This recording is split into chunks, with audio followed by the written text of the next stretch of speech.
სამწუხაროდ დღევანდელი ბრძოლა საქართველოს არ არის ახალი. ჩვენ ყველას ვაცნობთ ჩვენ თავს, რომ ვართ ქართული რესპუბლიკა, ჯერ ახალ შექმნილი გუნდი. თავიდანვე ვიცოდით, რომ უბრალოდ არ უნდა გვეკეთებინა ესეთი პოლიტიკა, როგორც აქამდე კეთდებოდა ქვეყანაში.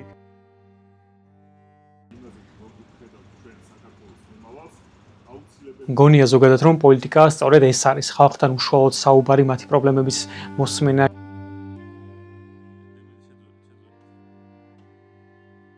ზღვარი ჩატეხილი ხიდივით, რომელიც არის დღეს საზოგადოებასა და პოლიტიკოსებს შორის, რა თქმა უნდა, ნდობის ფაქტორზე და იმ უიმედობაზე და ნიჰილიზმზე ახდენს გავლენას, რომელიც დღეს საზოგადოებაშია.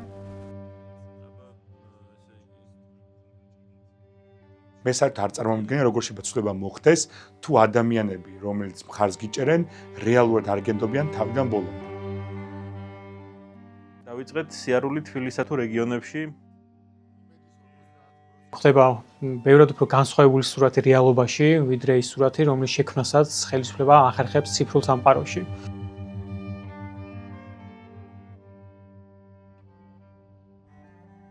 არ აქვთ იმის იმედი, რომ საკუთარი ხმა შეიძლება ვინმე გააგონონ და ვინმე მის რაღაცა მხედველობაში მიიღოს.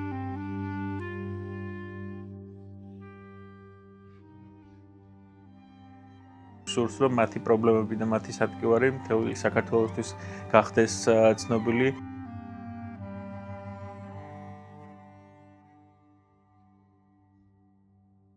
დმანისი ერთ-ერთი ისტორიული ქალაქია, დიდი ისტორიის მატარებელი. ხო, ვიდრე დავიძრებოდით, ჩავწერეთ ვიდეო, სადაც ჩვენს მხარდამჭერებს თანამოაზრეებს გაუზიარეთ, რომ ვაპირებდით დმანიში წასვლას და ვთხოვეთ მათ ფინანსური მხარდაჭერა. დილამშვიდობის მეგობრებო, ამჯერად მივდივართ დმანისში. ყოველი ასეთი გასვლა ფინანსდება მათ შორის თქვენი მხარდაჭერით. შექმნის დღიდან ყველაფერს, რასაც ვაკეთებთ, ვახერხებთ მხოლოდ ჩვენი მხარდამჭერების, მეგობრების, თანამოაზრეების დაფინანსებით. შესაბამისად, გვიწევს ამაზე ძალიან ხშირად საუბარი. დაახლოებით 200-მდე ადამიანია, ვინც ერთხელ მაინც ჩაურიცხავთ ჩვენთვის თანხა, შესაბამისად, მადლობას მოუხდით.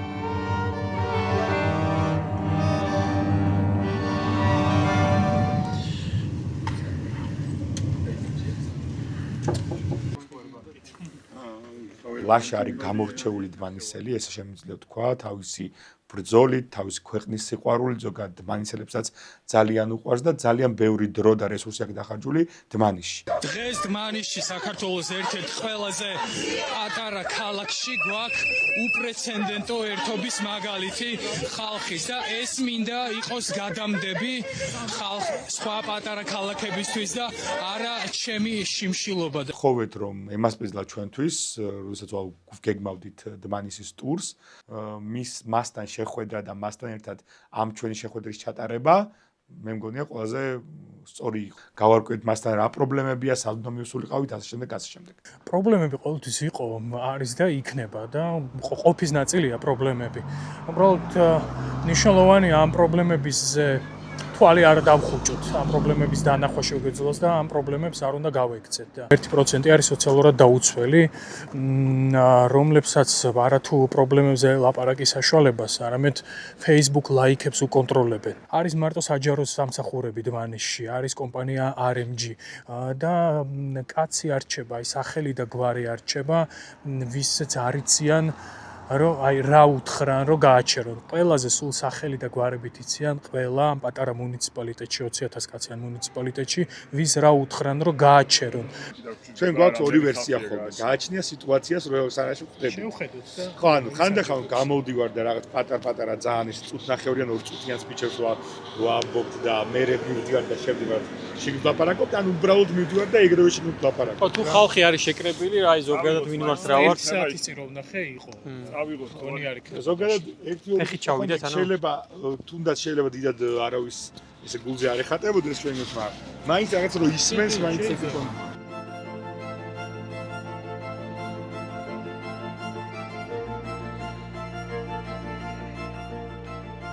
ეგ ბოლინს ეკუთვნის, ხო?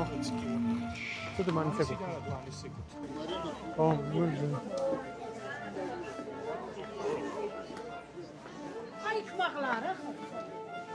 ზე ვიჯობს მე მგონი, ხო?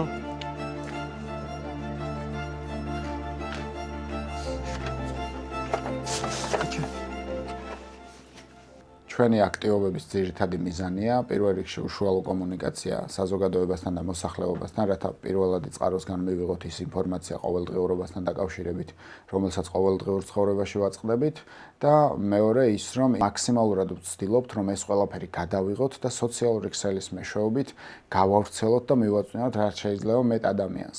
ჩვენ დიდი სატელევიზიო დრო და მხარდაჭერა არ გვაგვაჩნია, შესაბამისად ჩვენი ძირითადი საზოგადოებასთან საკომუნიკაციო არხები და წყაროები არის სოციალური ქსელები. ჩვენ დავეხმაროთ ქვეყანას. ახალი პოლიტიკური მოძრაობა. რაში და აი გეტყვით ახლავე რაში. მადლობა რომ დაინტერესდით. თქვენი სახელი? ზაირა. მე გიორგი. აი თან მიკროფონში ვიტყვი რომ ხმაც გაიგო. მოგესალმებით ძვირფასოდ მანისელებო, მე გიორგი თავართხილაძე ვარ, მოძრაობა ქართული რესპუბლიკის წევრი. ჩვენ ქართველები ერთი გუნდი ვართ, ეს არის ჩვენი დევიზი და მიზანი. ყველა ამ ქვეყნის მოქალაქე ვაშენებთ ერთ დიდ ოჯახს. სინამდვილეში RMG არის საქართველოს ერთ-ერთი ყველაზე ძლიერი კომპანია, მაგრამ სამწუხაროდ იქ თუ გაივლი სოფლებში, იგივე მანისი იქნება ბოლნისი ეს თუ სხვა დასახლებები, საერთოდ არ ეტყობა იქაურობას, რომ ყველაზე დიდარი წარმოება საქართველოში სწორედ აქ არის რა. ეს არის მთავარი პრობლემა. ჩვენ ვეუბნებოდით მოსახლეობას და გვინდა გავაგებინოთ მათ, როგორ შეიძლება ეს ყველაფერი შეიცვალოს. ჩვენი მიზანია, რომ მომავალში რა საქმიანობაც არ უნდა გაწიოს კომპანიამ. მთელი შემოსავალი და უდიდესი ნაწილი აი ამ შემოსავლებისა დარჩეს მუნიციპალიტეტში. თბილისში კი არ უნდა წავიდეს და იქ ვიღაც კი არ უნდა წყვეტდეს, როგორ განიკარგოს ეს ფული დმანისელებისთვის.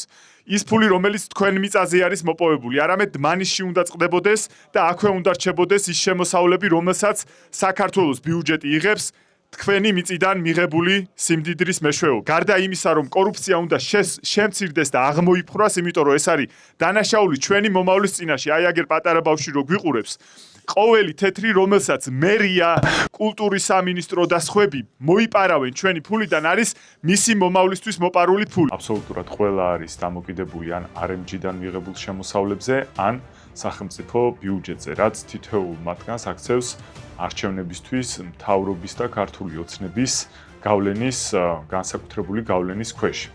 ეს რასაკვირველია, ისევ რეგიონზე ცუდად აისახება, იმიტომ რომ რაც უფრო თავისუფალია იქ ყოფი ადამიანი, მით ნაკლების მოთხოვნა შეუძლია და შესაბამისად ხელისუფლებაც მიუხედავად იმისა, როგორც აღნიშნე, თუ რა თანხას იღებს კერძო ბიზნესი ივანიშვილის ელიტების სახით და მათ შორის მთავრობაც, იქაურობას საერთოდ არაფერი არ ეტყობა. როგორ შეიძლება რომ კონდეს სახელმწიფო, რომელიც ზრუნავს თითოეულ მოქალაქეზე? რატო არის რომ დღემდე იქნება ეს გამგებელი, პოლიციელი თუ სხვა ჩინოვნიკები ყველას აღქმა აქვს, რომ ჩვენი უფროსები არიან.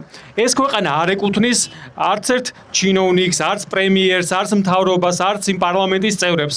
ჩვენ გვეკუთვნის ეს ქვეყანა. თითოეულ ჩვენგანს, ჩვენ გარეშე არ არსებობს არაფერი. მათი ხელფასები, მათი პრემიები, მათი მანქანები, ყველაფერი ფინანსდება ჩვენს მიერ გადახდილი ფულით. უნდა ვიპოვოთ ადამიანები, რომელსაც ვენდობით და რომლებსაც მივცემთ იმის უფლებას, რომ ისაუბრონ ჩვენი სახელით, იყვნენ პოლიტიკაში ჩვენი წარმომადგენლები. მანიში გარდა იმ პრობლემებისა, რასაც ყველგან ვაწყდებით, ერთი რაც ძალიან უცნაური იყო, აღმოჩნდა რომ წყლის ძალიან მაღალი გადასახადის გადახდა უწევს მოსახლეობას. ერთ-ერთმა ქალბატონმა მოგვიყვარო 80 ლარის გადახდა მოუწია წინა თვეში, რაღაცა მილი დაზიანა და ამის გამო, თუმცა საშუალოდ 30 ლარამდე იხდიან ყოველთვიურად, რაც ახლა ძალიან უცნაურია. თბილისშიც კი ამ ხელადი გადასახადი არ უწევთ ხოლმე და დმანისში, საქართველოში, რომელიც მართლა თუ რამე რესურსი გვაქვს ჭარბად, ეს არის წყალი და აქ როდესაც ამ ისედაც ასეთი ეკონომიკური პრობლემების მქონე ადამიანებს ამ ხელა გადასახადის გადახდა უწევთ წყალში, ძალიან უცნაური ამბავი იყო. დღეს რა ხდება თქვენს წინაშე? დღეს უკიდურესი გაჭირვებაა 41% ჩაუფიქრდით რა სიმბოლურია 41% მოსახლეობის სიღარიბის ზღვარს ქვემოთ ცხოვრობს. აქ გზები რა დღეშია გადახედეთ. ამ დროს ის კომპანია, რომელიც მთავარი დამსაქმებელია აქ და რომელიც არჩევნებს იგებს იმ ძალისთვის, რომელსაც ქართული ოცნება ქვია, მილიონობით მოგებას აგენერირებს ყოველთვიურად. ხომ არ ფიქრობთ, რომ ჩვენ უკეთ უნდა ცხოვრობდეთ, როცა ყოფილი პრემიერ-მინისტრის სახლში 7 მილიონი დოლარი მხოლოდ ყავის ფულად აღმოაჩინეს. ნუ თუ არ გვაქვს იმის ღირსება და იმის ძალა, რომ ამას შევეწინააღმდეგოთ. ხო და ეხლა ძალიან მარტივი რაღაცა არის გასაკეთებელი. ძალიან მარტივი რამე, დაიმახსოვრეთ ქართული რესპუბლიკა. დაიმახსოვრეთ სხვა ახალგაზრდები და სხვა ძალები, რომელთაც ამ ქვეყანაში ცვლილება უნდათ და დაუდექით მათ გვერდით. ამ ხალხს როცა იწყებ ლაპარაკს, მაინც უიმედობის განცდა აქვს, იმიტომ რომ აქამდე ბევრჯერ ასე ვთქვათ, იმედები გაცრუებია და შესაბამისად აქედან გამომდინარე ალბათ ეხლაც ეგ მოულვინათ, მაგრამ ალტერნატივა ლაპარაკს ამ შეხვედრებს გაძლიერებას ამ ხალხის და იმედის მიცემას არ აქვს. კაც ანალოგიურ პრობლემებს ვაწყდებით. Ძირითადი პრობლემა ის არის, რომ უმეტესად ასაკიანი ადამიანები არიან, ახალგაზრდობისგან დაცლილია, რაც გამოწვეულია იმისგან, რომ არ არის სამუშაო ადგილები, სამუშაო სივრცეები და ახალგაზრდობა ძირითადად ქალაქისკენ მიდის. სასწრაფოდ არის რეალური საქმეს აკეთებელი და ადამიანებში არის გასაღვევებელი იმედი, რომელიც დაუბრუნებს თავის რწმენას და იმაზე, რაზეც ოცნებობენ, უკეთესად იცხოვრონ, რეალურად განხორციელდეს.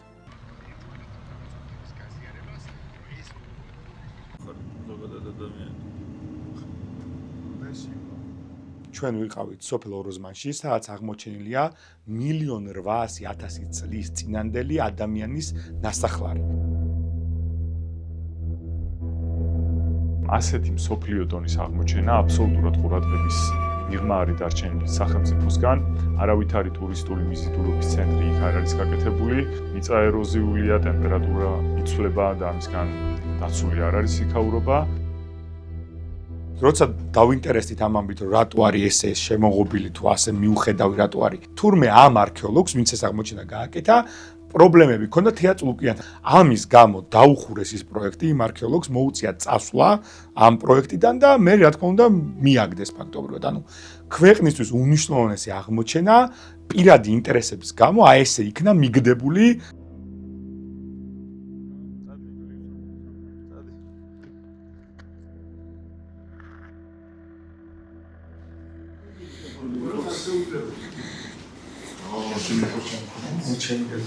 ლაშა მოახერხა ქალაქისთვის მართლაც უნიკალური სივრცე შექმნა, რომელსაც შეეძლოდა, იმედია მომავალში შეძლებს რომ იყოს რაც უნიკალური კულტურული კერას. დავიწყეთ სივრცის შექმნა, რომელსაც დავარქვით შეხვედრის ადგილი. ეს სივრცე, რომელსაც ჩემს უკან ხედავთ, ჩემი ეზოს 60 კვადრატში აშენდა სახალხო დაფინანსებით. დმანის ისტორიაში პირველად არის სახალხო დაფინანსებით აშენებული სივრცე. 400-მდე მხარდამჭერი ყავს. იყო ბოლო შემთხვევა, როცა 15 წლის გოგონა მოვიდა ტირილით და გვითხრა რომ მამაჩემი მუშაობს პოლიციაში და უთხრეს რომ თუ შენი შვილის თეატრალურ სტუდიაში სწავლას გააგრძელებს სამსახურში პრობლემებს შეგიქმნით და მამაჩემს ამას ვერ გაუკეთებოდა აი დედაჩემმა მითხრა მოდი არჩევნებს დაველოდოთო და თუ უკეთი იქნა საქმეო მე გააგრძელეო და ასეთი იყო ათობით შემთხვევა სწორედ ესეთ ადგილებში ჩდებიან რაღაც ნიჭიერი ადამიანები, ჩდებიან ინიციატივები, იდეები, რომელიც მთელი ქალაქისთვის და ქვეყნის მასშტაბით ხდება ძალიან მნიშვნელოვანი სარგებლის მომტანი მთელი ქვეყნისთვის. სამწუხაროა, რომ ხელისუფლება სწორედ მსგავსი ადგილების და მსგავსი კერების ჩახშობას ცდილობს, იმიტომ რომ მათთვის საშიშია ნებისმიერი ადამიანი, რომელიც არ არის მათ კონტროლ ქვეშ. დავითმა რომ დაიწყო საქართველოს გაერთიანება ხო გადაიხადა ერწუხის ბრძოლა, გადაიხადა დიდგორის ბრძოლა, დიდგორის მერე 1021-ის მერე აიღო თბილისი და 1125-ში გარდაიცვალა, მაგრამ ჯერ კიდე მეც არ ვიცოდი, კარგახანი აღარ მახსოვდა, რომ ბოლო ქალაქი, რომელიც ქართული ქალაქი, რომელიც დაიბრუნა დავითმა, იყო დმანისი.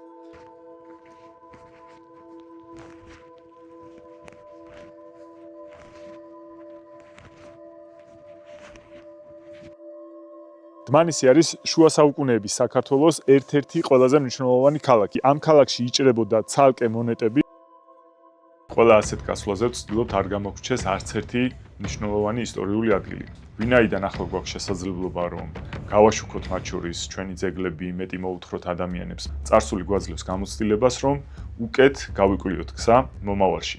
აქვე არის ჩემს უკან ულამაზესი დმანისის სიონი, რომელიც გამოირჩევა თავისი სიძველით მე-6-მე-7 საუკუნის ტაძარია და გარდა ამისა თქვენ ხედავთ რამდენად დახუნძრულია მისი ეს მხარე ჩუქურთმებით და იმ ქართული ხუროთმოძღვრების განსაკუთრებული ნიმუშებით, რომელიც გავრცელებული იყო ზოგადად ჩვენ ძეგლებზე სათანადო მოვლა პატრონობის მეშვეობით, ხოლო ჩვენი იდენტობა კი არ შეგვინარჩუნდება, რაც აუცილებელია და საჭირო, არამედ მოსახლეობასაც მიეცემა საშუალება, რომ ეს იყოს მისი შემოსავლის მნიშვნელოვანი წყარო.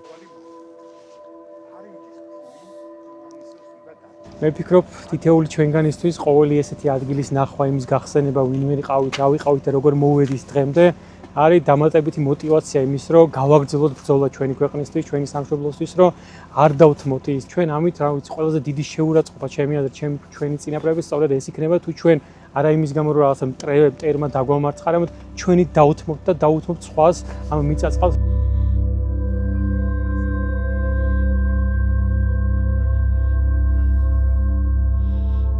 კომპანიას შორის რაბედი ეწევა მსოფლიოში უძველეს ოქროს მაღაროს საქართველოში.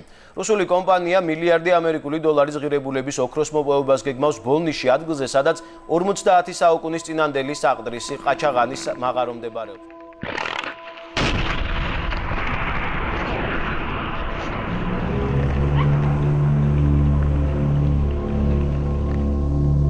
გადავწყვეტეთ გზად შეგვევლო საყდრისში და საკუთარ თვალით გვენახა იმ უსამართლო გადაწყვეტილების შედეგი, რომელმაც ასეთი ისტორიული ძეგლი მიწასთან გაასწორა. ეხლა ვართ საყდრისთან, ანუ იმასთან, რაც დარჩა უძველესი მაღაროდან, აი ეს აფეთქება ზუსტად აი ამ ადგილას იყო და ეს არის დიდი ეროვნული ტრაგედია, რომელიც ჩვენ ქვეყანას შეემთხვა.